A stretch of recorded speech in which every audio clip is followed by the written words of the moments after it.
then that means, are people's relationships that shallow? Are people just looking on what's in the exterior of a person and not really caring about what a person possesses? Well, I'll put it to you like this. Let the old man who's been walking around the planet for a minute. Yeah, hear from the old, like original OG. Break it down, Peter. Break it down, Peter. Older than Tracy Morgan. Yo, but check it out. So here's how it works. If you got abs and you ripped, you can get away with being a little bit not intelligent because the physicality part of your game and what is believed that comes with being ripped and strong and in shape. All right, and there's a vanity that goes with that. But I understand it. But and that's probably why I'm still in the gym at this age, still working out, trying to make sure the buys is good, the pecs is good. The abs take a little bit longer, but that's that superficial, but it's real. And versus now, if you don't have the abs and you don't have the physique, and you usually might be somewhat a little bit more intelligent. But then it's like, do you have a little bit of bank to go with it? Because relationships can be that shallow. Because if you don't have no bank and you ain't got, you ain't got no abs and you ain't got no bank, basically the guy with the abs is probably going to win. You're no good to. And you know what? I like that you said that. Especially you on a reality TV show. Especially on a reality TV show. But you know what, Peter? You actually, no, you know what? What you just said, you hit it on the nail, not just for reality TV. You hit it on the nail because me as a woman, and it's not me, but I've heard this from other sisters where physicality, we love it. And sometimes when the brother looks good and he got good D, if he got some good vitamin D, a sister's putting up with it because some sisters just don't understand their self-worth. And when a sister does not understand her self-worth, she puts up with a fine-looking man and will go through hell and back with this brother, even sometimes living off of her behind if he got some good D. And then, yes, I noticed the culture in Atlanta, living there, which is I hung out at cigar bars. I like older men, okay? The younger women would hang out where I hang out. Why? They looking for a sugar daddy. He may not be physically fit, but yes, he got deep pockets. He treats her nice, and she wants a sponsor. Right. With that said, this seems to be the culture of society currently, and this is across the board. And me as a woman, I sometimes notice that dating and being with men and women, it becomes a sport. It's like, are we doing this as a sport? Or are we doing this because we seriously want love? So now, Paco, you go from there because we heard from the Triple OG. What do you think from his comments and mine? What do you got to say? No, he was 100% on the nose. On the nose. Right. But I agree. We have to agree. Appearance is key. Appearance is the first thing you see. When you see a woman, when you see a female, when you see a male, that's the first thing you're going to be attracted to is their appearance. Yes. That's number one. Then when you peel those layers back, wait a minute, get to know that person. Because you said that, right? Wait a minute. Hold that, because I'm picking on you tonight. I'm picking on you.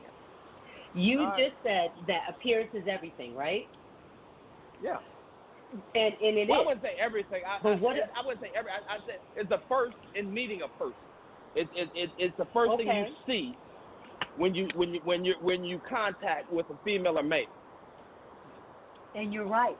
But have you ever come across someone that says, as we get older, have you ever heard someone say, well, you know what, looks not everything. He's still or she's still a good person. You haven't heard that before? After they get to know the person, yeah. After you get to know the person, yeah. Yeah. I've heard that later. Okay. But number one, I don't care how old you are. The appearance, the attraction is going to be first. When you see a person you're attracted to, that's what's going to attract you to that person, to even get to know them and to know if they're a good person, to take it to the next level. Then as you go, you say, okay, well, he's really a good-looking guy or a good-looking girl, but she has issues. She's an asshole. She has baggage. That's when you start peeling those layers back and you start seeing the real person. I've met women that are beautiful. I've met women that are beautiful on the outside. I said, damn, she's beautiful. I married one. And as I got to know her, I had to have her. She was beautiful. But as I got to know her, I'm like, oh, my God, she is so ugly. Not physically ugly. But her personality was ugly. Right. Everything about her was ugly. How long? And it made her ugly. How long did that marriage last? That one lasts. Well, I got 2 kids from her. Okay. So that one lasts about 4 or 5 years. Okay, 4 or 5 years. Now, you said that was that one. Have you been married more than once? Yeah, I've been married twice. Okay. And I'll have to admit, guys, I am on divorce number 2. And I am putting it out there today, and you guys hear it. Mine was a scenario where we fell in love. It was long distance. We were dating long distance. He was in Hawaii. I was in Atlanta. And everything in the beginning, as everyone knows, is a honeymoon phase, you know, and you fall for someone. And then you move in together, and certain things are just not what they appear to be. And so with that said, the honeymoon wore off, and the things that we were not compatible in certain areas, and it just caused for the marriage to not sustain itself. And honestly, I didn't ask for the divorce. My husband did. And I was. That's interesting. It broke. And he mentioned to me he was intimidated because he was not fulfilling me sexually. We were only married for 2 years, but for over a year we were not intimate. And so I never complained. I was a supportive wife, and I overlooked it because I loved him still. But I am, I've talked to other women that empathize with me that say, sex is not always the most important thing. We women will work with a brother. So it was a surprise to me, and I gave it a God because I know I gave my all, cook, clean, be a good wife, domesticated, and all that, and also still try to maintain who I am as a woman and being a professional. But, things happen. So I receive what you're saying. He was not ugly to me then, but now because of this divorce, I'm seeing every ugly aspect of that person that I don't recognize, and that's what divorces do. It brings out the ugly in a person, and it's unfortunate. But what I say to people is, it wasn't the person that removed you from their life. It was God that took you away from that person's life for you to be happier. And I think that's what we struggle with in America. I think that's what we struggle with in relationships in general. Women will harp over, oh, he was a no-good nigga, and he was a cheater. What the fuck did you do? What was you doing? What did you do to your man for him to go want to sleep with another woman? Or is he just a cheater in general? And when you got with that brother, did you know that he had some promiscuity going on in his spirit? And I think that's what I'm learning. In me being single currently, I'm learning that I think I will never do long distance again. That's for sure. I won't do long distance, but what it's teaching me is there has to be warning signs that your brothers and even sisters see when you're dating these people. And like Paco, you just said, I had to have her. She was fine. So it's like you saw this fine-ass woman, and you might have heard and seen some ish, but she was like, nah, I got to have it. Case in point, y'all had 2 kids. But it takes two to tango, you know. I'm pretty sure she could say some ugly things about you, and we won't go there because she's not here to defend herself, nor do we know who she is or my husband. Of course. You know what I'm saying? Right. So my question to you brothers are you really looking for love, or are you just looking to smash? Be honest. Be honest, because I'm asking. At my age, mm-hmm. right now, I'm looking for peace. You're looking for peace. I want peace. I've been married. My kids are grown. They're not grown. My oldest is 19, 18, 17. Mm-hmm. They're almost all of them almost in college. I want peace. I love. I'm dating a young lady now. I'm feeling her. We're growing. We're getting to know each other.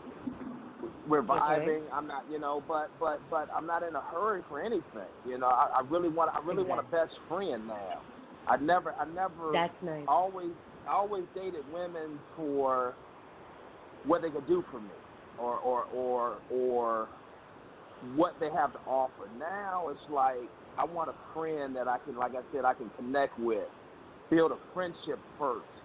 If you have a friend first, I think everything else will come together smoothly and doesn't complicate things. I don't need no complication. I ain't got time for that shit no more. I'm old. I ain't got time for BS. I ain't got time for drama. I want peace. Mm-hmm. Now, it's interesting that you say that, because, Peter, I want to hear from you, too. The single life as you get older, do you brothers feel like the pickings are slimmer? Or do you feel like because you guys get older, you guys can date younger, as opposed to us women? Okay, go ahead. No, pickings ain't slimmer at all. Like Peter said, if you're a brother to take care of yourself, stay in the gym, eat right, keep yourself up, educate yourself, read, dude. I tell people I can get sex in my sleep now. Well, I always could, but it ain't about sex to me right now. You know what I'm saying? So it's not about the sex. It's not about the sex. I'm at that age finally that I'm not a horny dog no more. So you feel me, Peter? You feel what I'm saying? I feel you. Yeah. Peter is being really shy right now, Paco. It has to be. It has to be more substance. Yes, I see. You a man of very little words. I see. No, he is, but he don't want to put himself out there like I'm talking right now. Yo. No, I love it. I write books. If you want to find out about me, you got to read about me. You know what I'm saying? Okay. Like, oh man. So, I'm curious.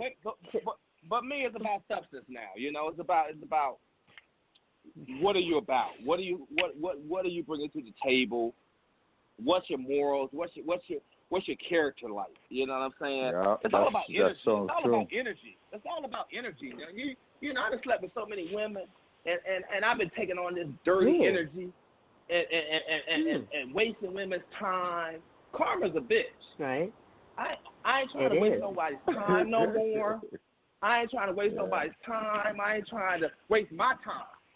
You know what I'm saying? Right. So I'm gonna take my time and find the one that I can say, okay, this is it. This is who I could chill with for the rest of my life.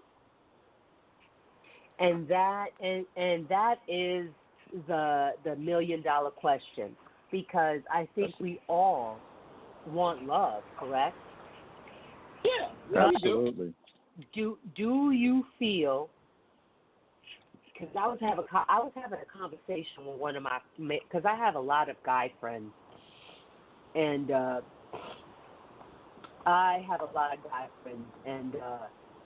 we talk. I like talking to men because you guys are interesting. I find you very interesting, and I'm a woman. I love men. What woman doesn't? Well, some don't, but whatever.